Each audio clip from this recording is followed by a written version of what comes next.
Getting a peace deal in the Middle East is such a priority to President Obama that his first foreign calls on his first day in office were to Arab and Israeli leaders. And on day 2, the president made former Senator George Mitchell his special envoy for Middle East peace. Mr. Obama wants to shore up the ceasefire in Gaza, but a lasting peace really depends on the West Bank, where Palestinians had hoped to create their state. The problem is, even before Israel invaded Gaza, a growing number of Israelis and Palestinians had concluded that peace between them was no longer possible, that history had passed it by. For peace to have a chance, Israel would have to withdraw from the West Bank, which would then become the Palestinian state. It's known as the two-state solution. But while negotiations have been going on for 15 years, hundreds of thousands of Jewish settlers have moved in to occupy the West Bank. Palestinians say they can't have a state with Israeli settlers all over it, which the settlers say is precisely the idea. Daniela Weiss moved from Israel to the West Bank 33 years ago.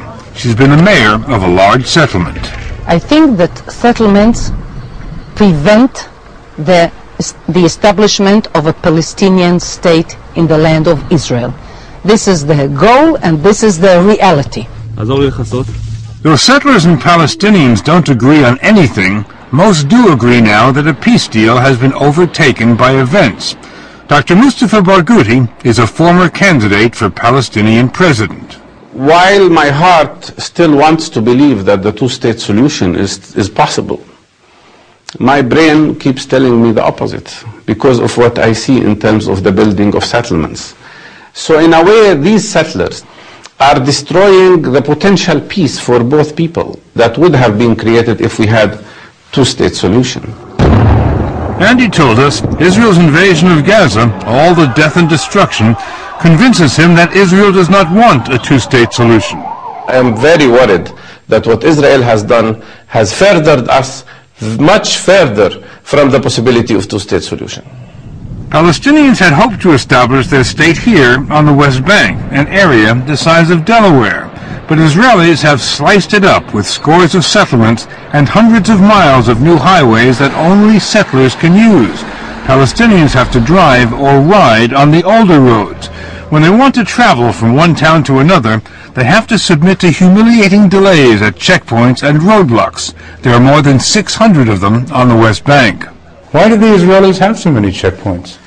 I think the main goal is to fragment the West Bank. Maybe a little bit of them can be justified because they say it's for security, but I think the vast majority of them are basically to block the movement of people from one place to another.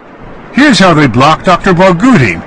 He was born in Jerusalem, grew up in Jerusalem, and worked in a hospital there for 14 years. 4 years ago, he moved to a town just 10 miles away. But now, because he no longer lives in Jerusalem, he can't get back in. Ever. Now, 1 minute. You cannot go to Jerusalem? At all. Can't you get a permit to go? I asked for a permit to go to Jerusalem during the last 2 years, about 16 times. And 16 times they were rejected. Like most Palestinians, I don't have a permit to go to the city I was born in, to the city I used to work in, to the city where my sister lives. Here's what he's up against. Scores of Israeli settlements dominating the lowlands like crusader fortresses. Many are little cities, and none of them existed 40 years ago. The Israelis always take the high ground, sometimes the hills, sometimes the homes, and sometimes Arabs are occupied inside their own homes. This house, for example, the highest house on the highest hill overlooking the town of Nablus. We learned that Israeli soldiers often corral the 4 families who live here and take over the house to monitor movement down below. We're going into an apartment owned by Mr. Nassif here in Nablus.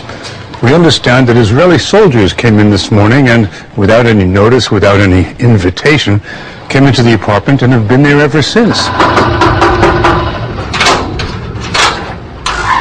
We cannot speak with you. There is a soldiers.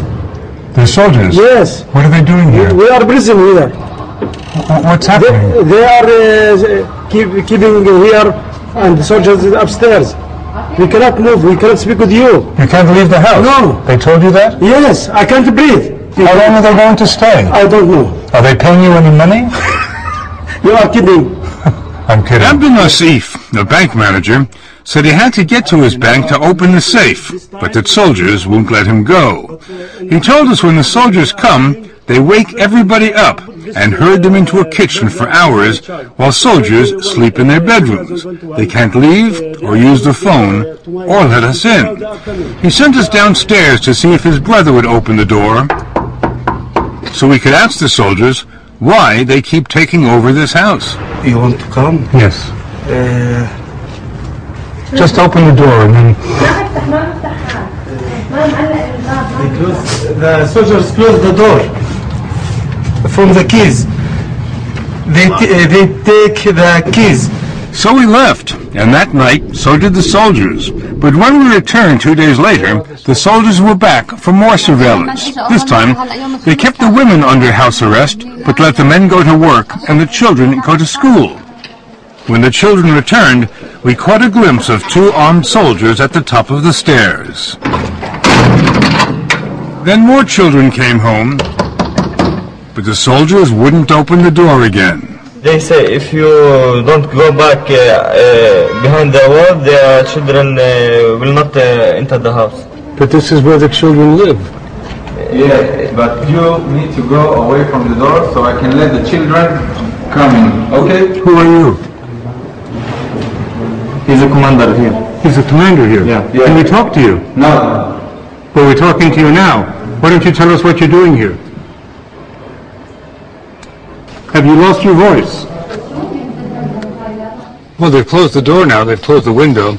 So I guess if the children are going to get home, we have to leave. So that's what we'll do. An army spokesman told us the soldiers use the Nasif's house for important surveillance operations. The Nasifs told us the soldiers usually stay for a day or two, always coming and going in the middle of the night. When they do go, the Nasifs never know when they'll be occupied again. It could be tomorrow, next week, or next month. The only certainty, they say, is that the soldiers will be back. Another crippling reality on the West Bank is high unemployment. Now